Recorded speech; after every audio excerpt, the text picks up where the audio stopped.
Hi everyone, welcome back to Create with Chris, and today I'm sharing how sweet it is plaque that is quick, easy, and looks fantastic. This design popped up in my memories. I had painted it a few years ago. I really liked it then, but I decided that I wanted to repaint it using some of the newer techniques I've been playing around with, and I absolutely love how it turned out. Be sure to watch until the end because not only will I show you the first project I painted, but also I have a surprise option that I think you're going to really enjoy. So let's get started.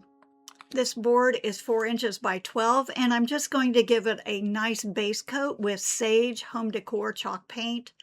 Goes on evenly, smoothly. Just give it a quick sand. I'm positioning the heart scroll border stencil, gently going over almost more like a circular, soft, dry brush stencil. I'm using circular rotations instead of a pouncing. It gives it more of an airbrushed vintage effect, which looks absolutely beautiful.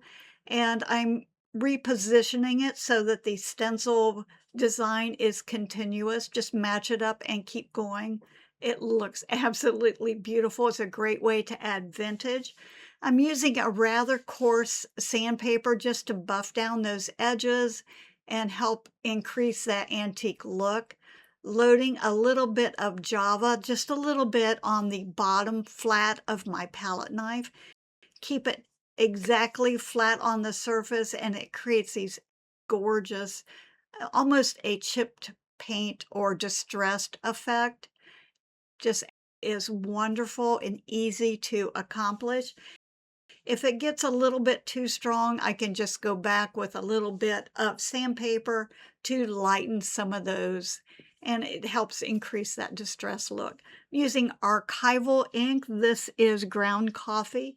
I have a little sponge dauber. I'm just kind of shading those edges down. The effect is so beautiful, and it's, again, just a nice little circular swirl. I don't want it even and perfect. I want it to look a little bit aged and vintage. Now I'm just taking the actual sand pad and just rubbing it over the edges. If you get a little paint on the side edges, it cleans them up beautifully. This is Vintage Victorian. It's a real pretty pink. Painted the heart. Doing the same thing, just a little bit of a buff with the sandpaper, and I was uh, put the vintage or the archival ink ground espresso on the heart just to help outline those edges because it was so pale. And then because I did it to everything else, I put just a tiny bit of that Java on with the palette knife. Stenciling the lettering with rich black because I don't like that look of it being stenciled.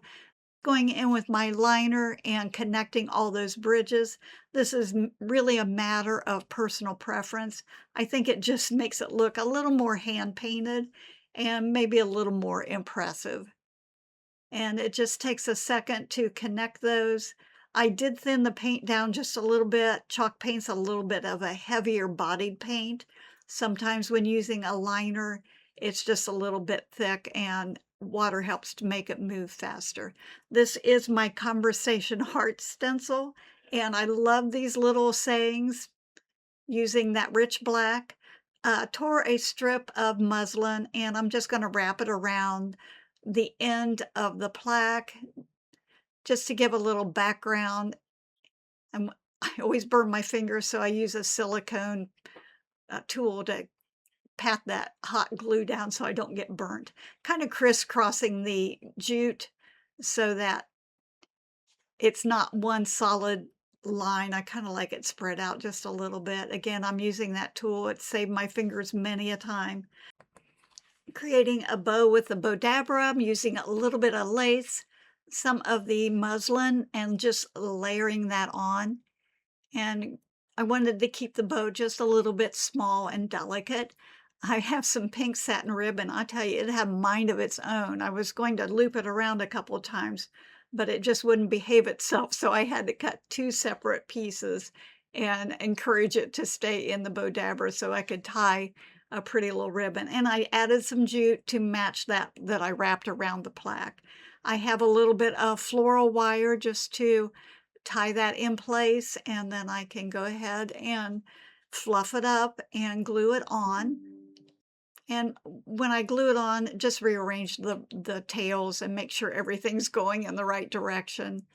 Snip off the ends, and I do each one individually. I think it gives a little more flow to it when it's not all cut at the same time. I wanted to add a little bit of a hang cording on the back of the bow, so I took some jute and I looped it over and made like a little hanging cord, and I attached it to the heart or to the center of the bow, found a cute little button in my massive button box and stuck it in the middle.